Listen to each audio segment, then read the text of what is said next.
How do you do? How do you do? How do you do? Please, just how do you do? That's one of the things this article brings out. If I want to get off to a smooth start with people, it's half the battle, I find. Well, maybe you'll understand why I feel that way if I tell you what happened to me last night. I got so mixed up and embarrassed. It was painful and quite unnecessary. Well, I was having a Coke with my next-door neighbor, Ann Woolsey.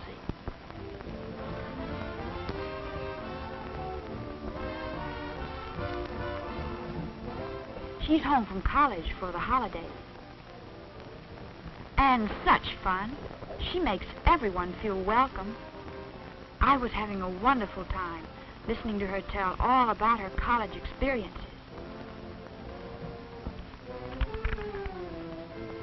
Until I happened to look up and see Frank Norton and Bill Phillips come in. Frank's new in town. He's smooth. Everyone likes him. As for Bill, he's the type who usually puts his foot in it. Well-meaning, but sloppy, you know. I realized if they saw us, I'd have to introduce them to Ann, or Ann to them. Gosh, I thought, which is correct? By the time they did see us, I was in a dither. They kept right on coming, and I kept right on trying to recall the correct way to introduce everyone properly, and wishing I weren't so vague about such things. For a moment, I couldn't remember Ann's name. I stumbled around. Frank, I said, this is my friend. No, I mean, this is Ann, meet Frank. Oh, dear, I said, I want you to get to know each other. This is Bill, I said.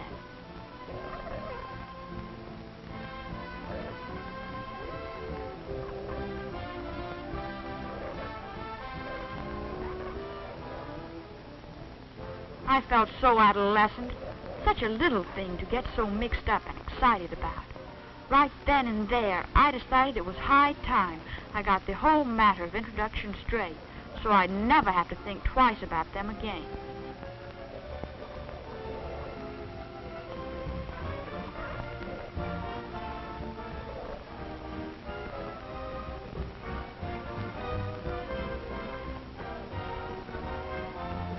On the way out, the feature article in this month's Modern Youth hit me between the eyes. The publishers must have had second sight when they put it in.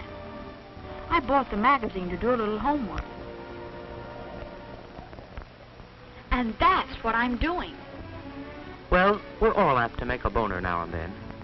Once you learn the basic rules, an accepted introduction isn't really so complicated, is it? No, that's the point. It's simple. Look. Persons of opposite sex address the woman first. I should think watching other people you know have the correct technique would help. Exactly what this article says. I was thinking about a committee meeting at Frank Norton's house the other night. I didn't realize how well he handled those introductions. But as I look back on it, Miss Cameron, my teacher, Joan, and I were the first to arrive. The other two had never met Frank's parents.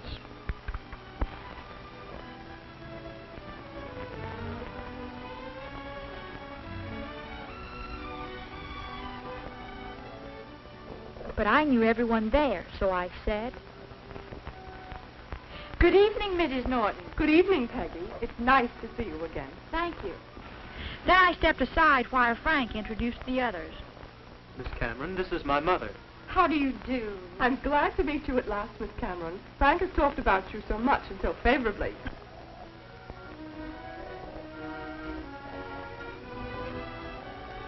Mother, Joan Wood. How do you do, Joan? How do you do, Mrs. Norton? Here's Father. Well, Peggy, how are you this fine evening? I'm just fine, thank you, Dr. Norton. I told you, Peggy, Bill would be along. Excuse me. Hello, Bill. How are you? Hiya, Frank. How you doing? You're late. Oh, what's the difference? Come on in and meet everybody. Hey, Peggy. Hello, Bill. Sorry I'm late. Dad, this is Bill Phillips. How do you do? How do you do, sir? Come on, Dad. We'll meet the others.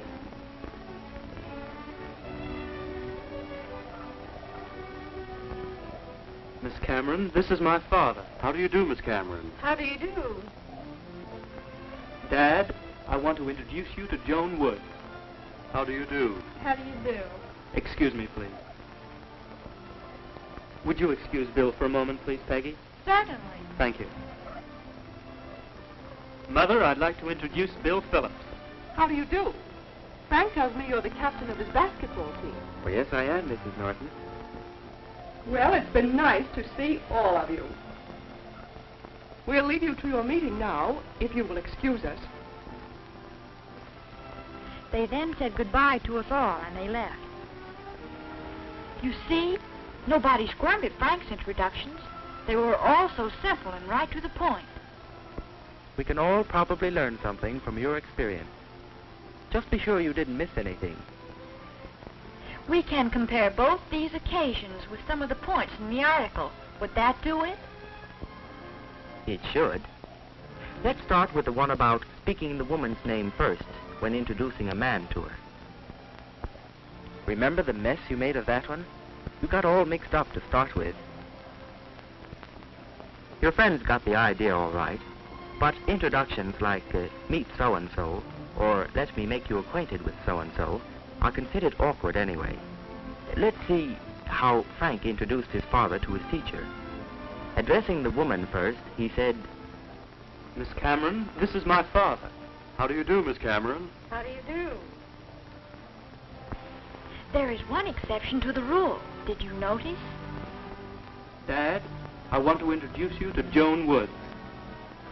Frank addressed his father first out of respect. Even here, he phrased the introduction so that he introduced the man to the girl. Let's have that one again. Dad, I want to introduce you to Joan Wood. Suppose Frank had wanted to introduce me to Joan. He could take his choice. It wouldn't matter, since both of us are of the same age and sex. Now, how about persons of the same sex?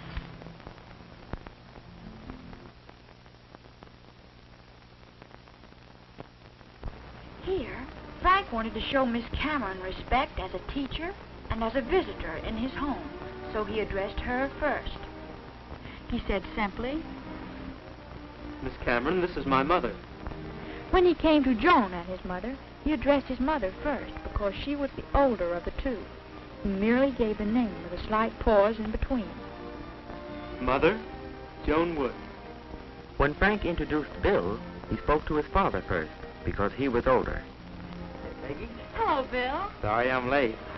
Dad, this is Bill Phillips. How do you do? How do you do, sir? Well, that takes care of introductions, but you can't leave the situation hanging there. There's the matter of answering them. Unless you have a very good reason for saying something else, stick to the accepted form and just say, how do you do? Not, how do you do? And not, how do you do? Just say it simply, like Miss Cameron did. How do you do? Frank's mother wanted to make her response to Miss Cameron a bit more personal, since she had heard about her before naturally. Miss Cameron, this is my mother. How do you do? I'm glad to meet you at last, Miss Cameron. Frank has talked about you so much. This was another good way to acknowledge an introduction, wasn't it? Frank's mother mentioned something in common so as to break the ice, as I remember. How do you do? Frank tells me you're the captain of his basketball team. Well, yes, I am, Mrs. Norton. It's a good policy to fix a person's name by making it a part of your response, as Frank's mother and Joan did. Mother, Joan Wood. How do you do, Joan? How do you do, Mrs. Norton? Men do shake hands, but not as if approaching a time bomb or hand-to-hand combat. Dad, this is Bill Phillips. How do you do? How do you do, sir? Just a comfortable, firm grasp is all that is necessary. Men do not shake hands with women unless the woman holds out her hand first. Remember?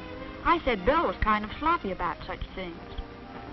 But since Bill was a stranger to Anne, she could have held out hers first, right? Right. If Bill had been a stranger brought up purposely to meet her, she should offer her hand. The same rule holds for two girls. It looks this time as if Bill did the right thing.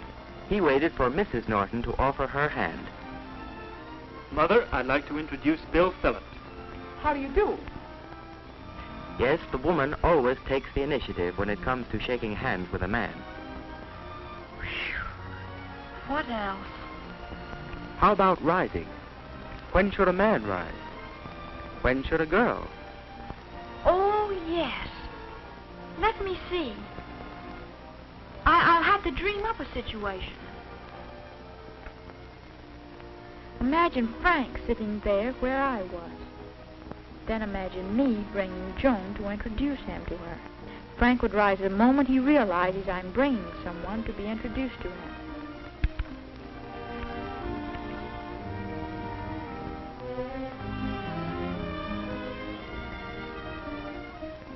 He would rise also if I brought Bill instead of Joan. And either time he'd look as if it were a pleasure, not a hardship. As for girls, well, Joan would have risen as soon as she was introduced to Frank's mother or father, if either of them had been standing. Well, I guess that takes care of nearly everything. It's all a matter of practice. Now, if you'll excuse me, I have a chance to put these rules into practice. A party at Frank's. Oh, Peggy, Yes? wasn't there something in that article about how you carry out those basic rules? You mean? All the rules in the world won't make people glad to meet an automaton. It's the warmth in the greeting, the feeling you put behind it that counts. Gosh, didn't I say anything about that? Why, that's the most important point of all.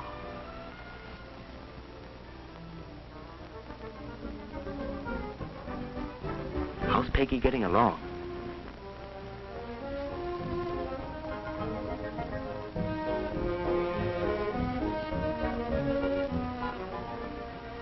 A good student, Peggy. Learns quickly. Following those few basic rules pays off. Wait and see. It's fun to meet people when you feel at ease. What's more fun is the way people will enjoy meeting you.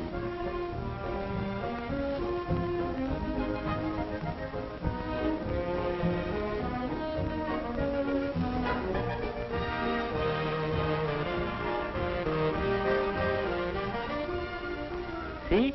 All's well that begins well.